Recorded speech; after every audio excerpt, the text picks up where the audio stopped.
pour la défense de la moralité internationale, du droit. The language is French. The degree is Doctor of Humane Letters. The place is the United States. A world leader and educator is being honored. His Imperial Majesty Emperor Haile Selassie I of Ethiopia. He is no stranger to the atmosphere of learning found on the campus of Georgetown University.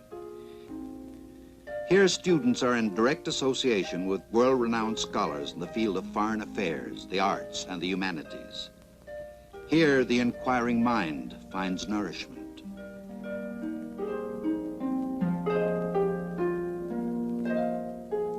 During the 8-day visit of Haile Selassie to the United States, he will participate in many ceremonies that demonstrate the respect of a friendly nation.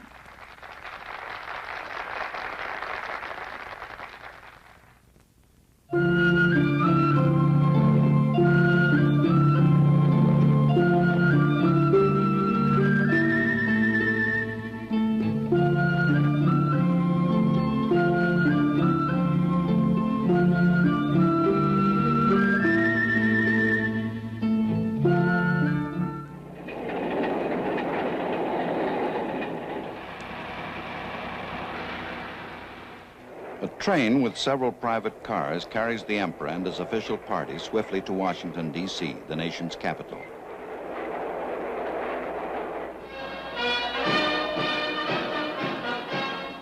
This will be the first meeting for President John F. Kennedy and Mrs. Kennedy with the man who played a leading role in the creation of African unity.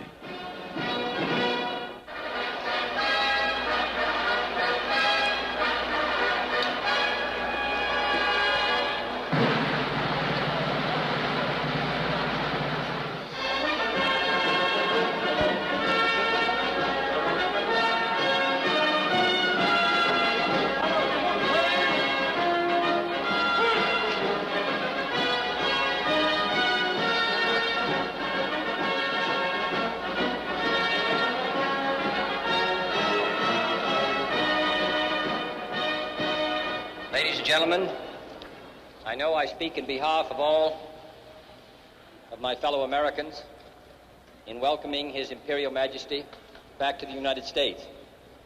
Since His Majesty visited the United States nearly a decade ago, we have seen one of the most extraordinary revolutions in history, and that has been the appearance on the world scene of 29 independent countries in the short space of less than 10 years, including over 150 million people. The conference recently held in His Majesty's capital served, I think, to bring together in a great cooperative movement the people of most of these countries. And the success of that conference was due in no small part to the leadership of our distinguished guest. His efforts to move his country forward and provide a better life for its people, and his efforts throughout the world, which stretch back over 30 or 40 years. For all of this, Your Majesty, we take the greatest pride in welcoming you here. You do us honor, and I can assure you that there is no guest that we will receive in this country that will give a greater sense of livelier pride and satisfaction to the American people than your presence here today. Your Majesty, you're most welcome.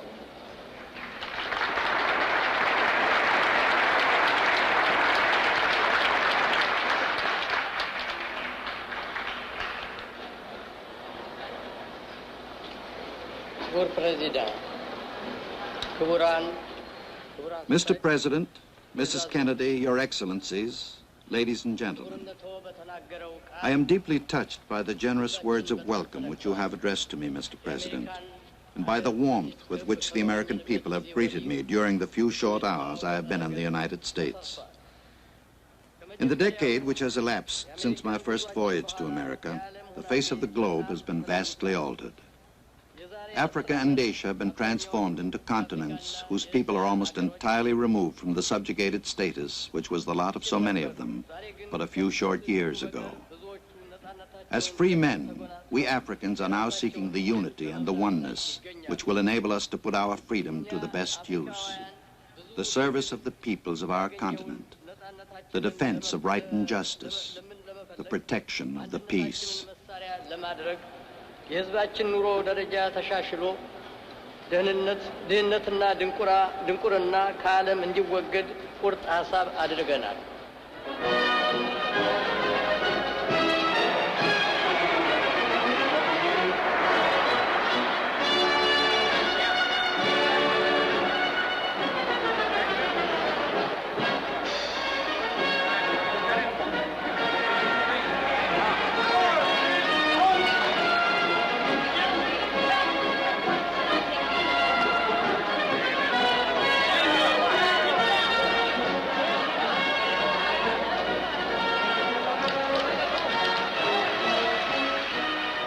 A group of Ethiopian women are among the welcoming crowds.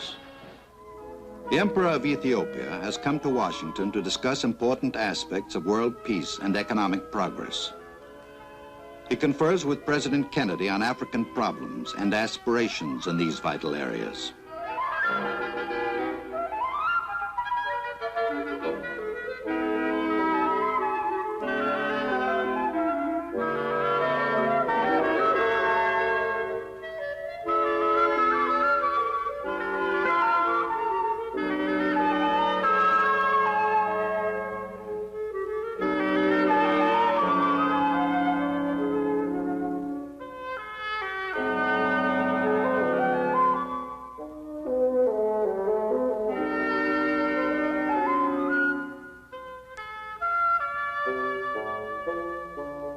The Memorial to Abraham Lincoln.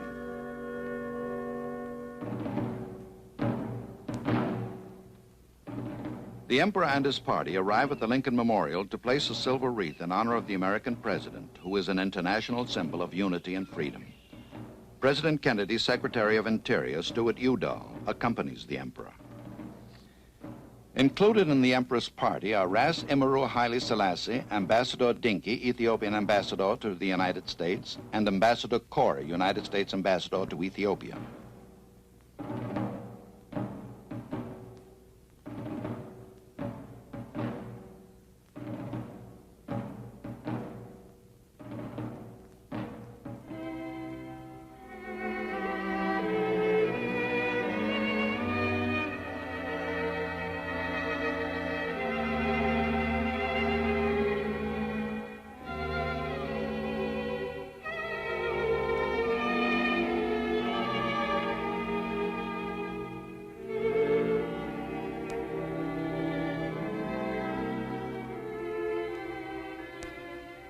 Mr. Udall reads from Abraham Lincoln's immortal Gettysburg Address. They gave the last full measure of devotion.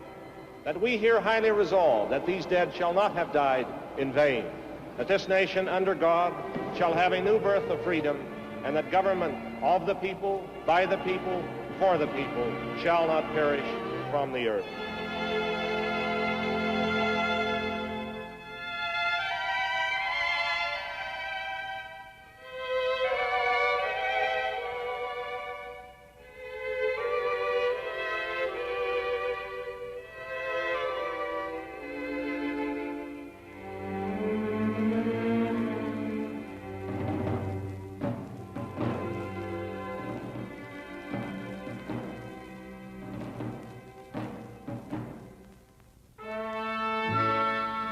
At the National Legislature, the Vice President of the United States, Lyndon B. Johnson, and leaders of the Senate and House of Representatives hold discussions with the Emperor. This is where the men and women elected by the American people make the laws which govern them and determine American policies and world affairs.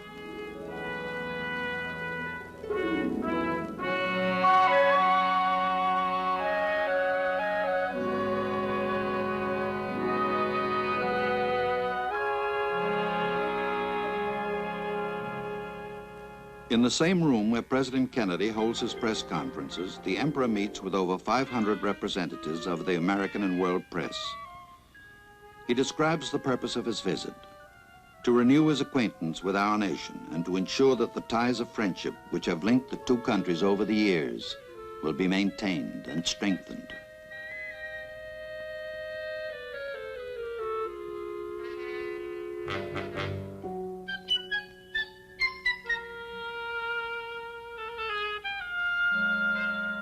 In reply to one question, the Emperor says, What interests us most in Africa today is the collaboration for the purpose of achieving unity for the benefit of Africa and as a contribution to world peace.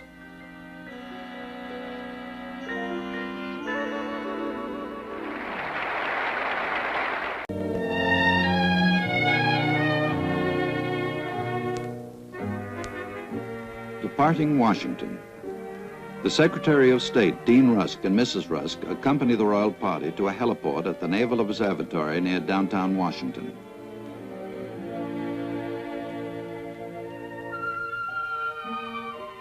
Members of the diplomatic corps pay their respects to the Emperor and members of the official party, which includes his granddaughter, Her Highness the Princess Ruth d'Este.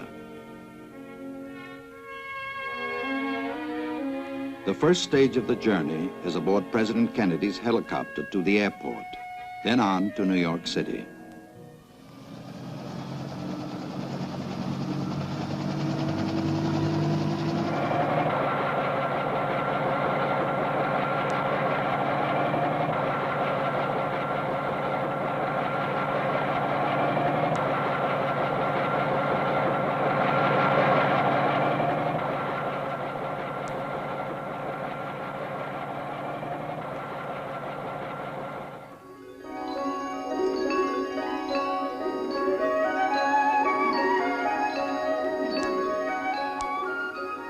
New York, America's largest city. Towers of concrete and steel and organized stone probe the sky. Here, knowledge and culture are available to all who seek it.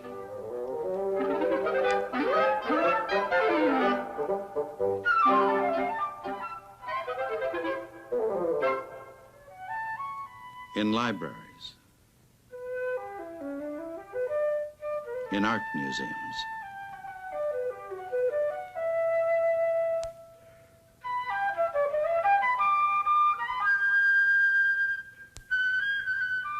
in cultural centers.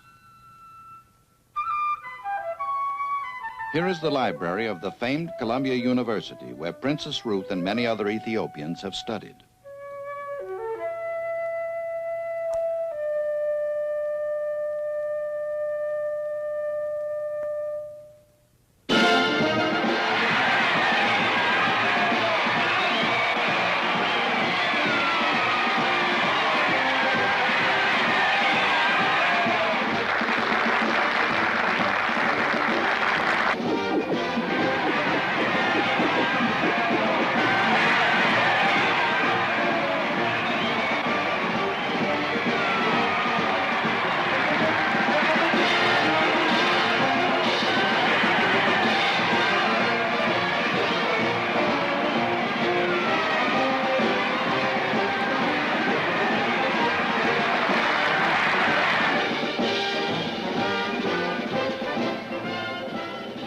The mayor of the city of New York, Robert F. Wagner, and Mrs. Wagner greet the Lion of Judah on the steps of the City Hall.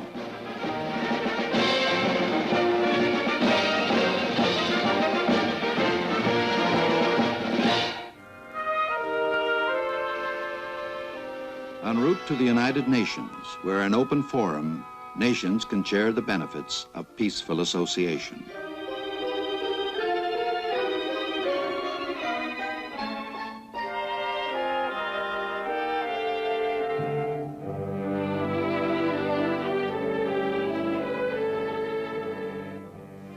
Secretary General U Thant greets the Emperor and is presented with the Charter of African Unity drafted at the Addis Ababa Conference and ratified by the African states.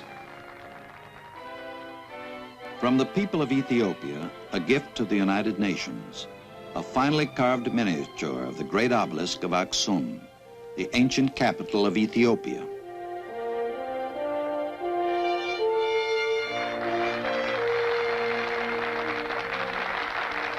The Emperor addresses a special meeting of the General Assembly.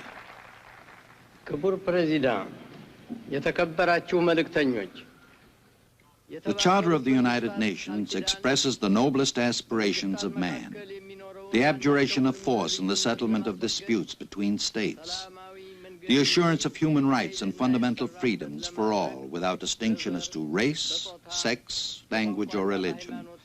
The safeguarding of international peace and security.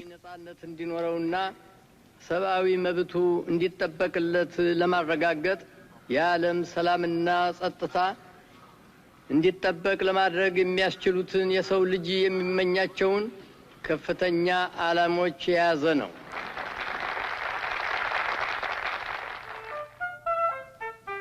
Television is another medium of communication through which millions of Americans see and hear the Emperor.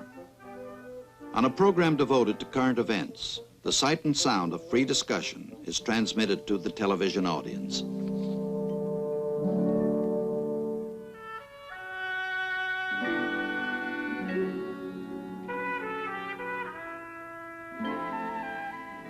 Gathered in the Emperor's hotel suite is an important resource of his country. Young people increasing their knowledge in the universities of America. One of the most satisfying moments of his tour, a face-to-face meeting with many of the Ethiopian students. In gratitude, they present him with a silver service.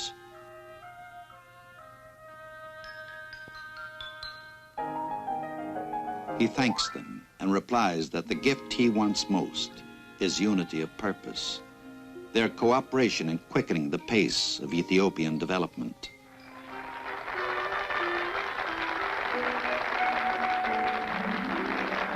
All are working toward this goal.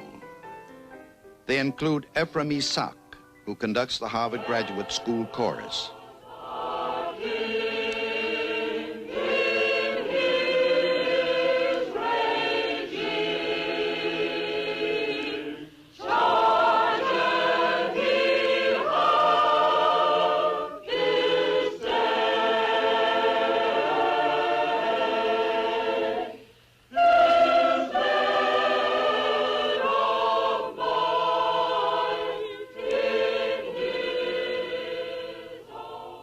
His mission? To found a conservatory in Addis Ababa, taking his doctorate at Harvard University, where President Kennedy was also graduated.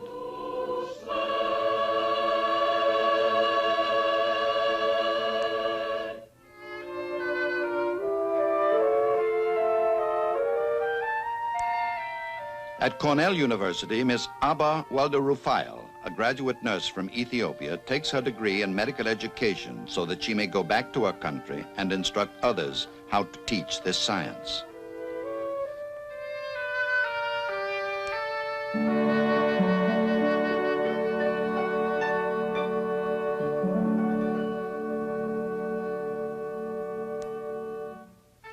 On the same campus, Bayena Chichai Balu, a former government agricultural agent from Harar in the eastern part of Ethiopia, digs deeper into the science of agronomy, learning to overcome the common problems that face men who work the soil in all parts of the world.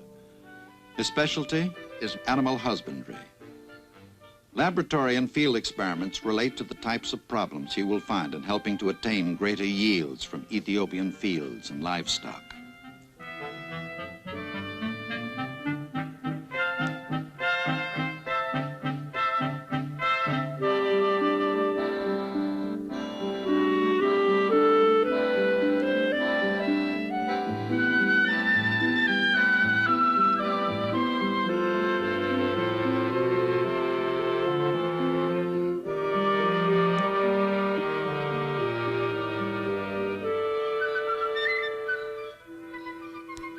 Aviation is essential to a nation like Ethiopia, with rugged terrain and isolated areas. This young man, Bayena Gulilat, is mastering the rudiments of flight at a Washington flying school, studying to be a commercial pilot, secure in the knowledge that the skills he is learning will be of importance to his country.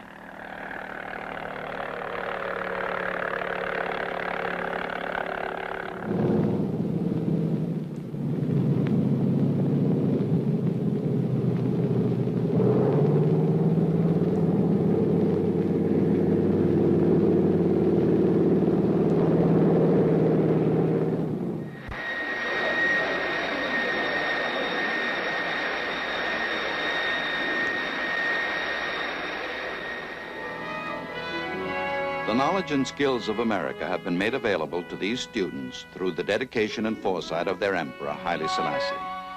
His visit to the United States is brightened by their progress, and the United States has been honored by his presence.